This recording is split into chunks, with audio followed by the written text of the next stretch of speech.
How to withdraw from Opay fixed deposit account. Hi everyone, welcome back to the channel. This is me Kate here, and on today's video we will learn how we can withdraw from Opay fixed deposit account if you have locked your money in Opay fixed deposit account. So without further delay, let's get started with this video. So once your fixed deposit has matured, where the withdrawing is super easy, and here's how you can do it. First of all, you have to open up the Opay application in your mobile device and make sure to log in. Tap on the login button, enter your login credentials, and then log in into your account. Once you're logged in, you have to head over to the finance from the bottom of this interface. So once you're under the finance, head over to the fixed deposit and then tap on mature deposit that you want to withdraw.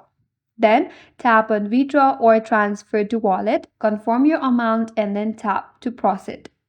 Now your money will be sent instantly to your Opay wallet balance and you can spend, send, or transfer it. So that's the way to withdraw from the Opay fixed deposit after maturity.